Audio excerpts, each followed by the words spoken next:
Well, so far, average Americans haven't really felt the brunt of the tariffs currently in place on Chinese imports. But if a deal isn't reached by Friday and the president makes good on his threat to bump up tariffs to 25%, these costs will largely be passed down to American businesses and consumers. Let's bring Heritage Foundation's Steve Moore into the picture to talk about this. Steve, is it worth it? Well, David, I think that the market overreacted today from some of these verbal wars now between Trump and the Beijing leaders. I do think in the end of the day, they are going to get a deal. I mean, they're not that far apart, according to my sources at the White House. Trump gets frustrated that Beijing has not bent more.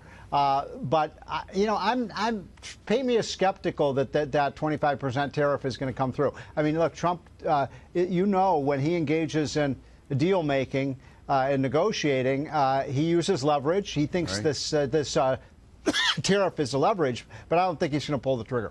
Steve, I don't like tariffs. You don't like tariffs. The president doesn't like tariffs. But I don't like surgery either. But sometimes you got to have a surgical operation to make you feel better. I'm glad the president is pushing back on China that's bullied us now for a generation, cheated like crazy, stolen intellectual property. Don't you think it's about stinking time that we stuck it in their face and said, you know, we're as mad as you know what, and we're not going to take it anymore? Well, I do agree with you. I think that this has been an abusive trade relationship, Governor. You're exactly right. I remember when you ran for president, you were one of the first, you were the canary on the coal mine on this issue. And so I think that it is time to get very tough with China. You saw where it got me, too, Steve. Here I sit on television. It took Donald Trump to deliver the message. That's right. Yeah. But, I mean, look, you're right. You have to get very tough with China. I've talked with some of our trade negotiators. They get very frustrated that one day China says they'll do one thing and the next day they do just the opposite. But look, Trump also likes a bull market in stocks. He likes a strong economy. And I think that there are some cooler heads in the White House who understand that a trade war would be very negative for China, but it would hurt the U.S. as well. Hey, Steve, it's Carol Roth. You know, I am a recovering investment banker, and I love having tough negotiations as much as the next person. But I don't understand the tactic here. It seems to me that IP is really at the crux of the issue on both sides. Certainly, we know from the U.S. side we're sick of China stealing our IP, but China's very focused on IP as well. They've been filing all types of patents and trying to protect IP. Why aren't we taking the stance that, you know what, if you're not going to enforce our IP laws, we're not going to do the same to you. We're going to go with our allies across the world and take the hard stand on IP, which won't affect American consumers and won't affect small businesses, but could be equally as effective. Well, look, the stealing by China is simply out of control right now. I mean, you have a situation where China is stealing $300 to $400 billion a year. We can't continue with that kind of relationship. Now, the problem is China keeps saying they're going to stop stealing, but they don't do it. Now, if I understand you correctly, you're saying if they're not going to honor our IP, we shouldn't honor theirs. Is that your point? Well, the problem with that is they don't invent anything in China. I mean, everything's invented in Silicon Valley and in Austin, Texas, and Boston, Massachusetts. I mean, the Chinese. But they've been filing a lot of patents. I know, but those patents. I know that, but I don't buy it. I don't think their patents are anywhere near as valuable. I mean, 1/100th as valuable as the patents we have because we invent things. China is a copycat technology. That's, by the way, I don't buy this idea for 1 minute that China's going to overtake us technologically. David, they are a centrally planned economy where the government's directing the investment capital. Show me anywhere, any time that model has worked.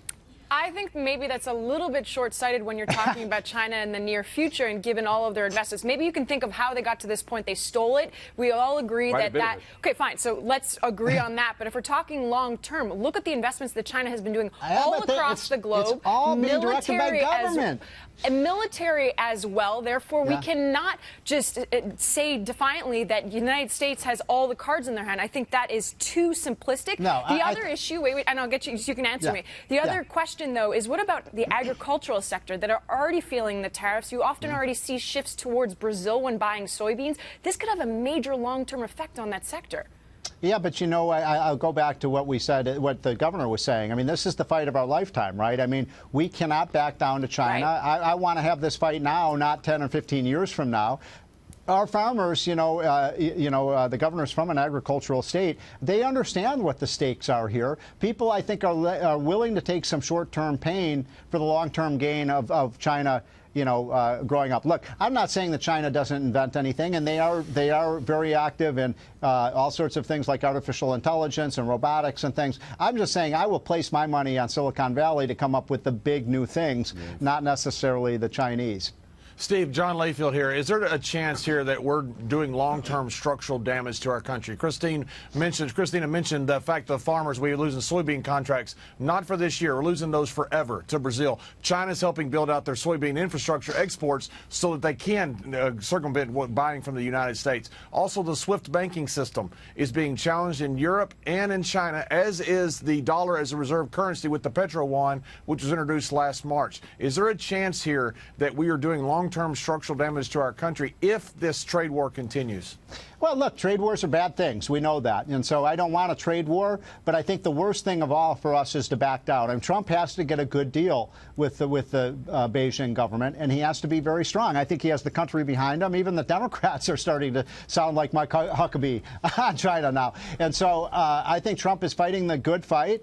I think we have to come away with a victory. I think it has to involve China buying more of our products and honoring our intellectual property. I don't buy for 1 second that anything's going to replace the dollar as the world currency. The dollar is so strong right now. I've heard that for 25 years. I just don't believe it, especially now when we have a pretty good, solid dollar. Everybody in the world wants dollars. They want to invest here because we cut taxes. We cut regulation. America's the it country right now. Hey, Steve, very quickly, a procedural question. It looks like we were close to some kind of a deal when at the last minute the Chinese pulled out in terms of the way we were going to verify their changes in rules and regulations, which we need to see. It looks now like the entire trade team, whether it's Kudlow and Navarro, Mnuchin, Lighthizer, they're all in agreement that unless they get back on course, these tariffs are going to kick in. Am I right?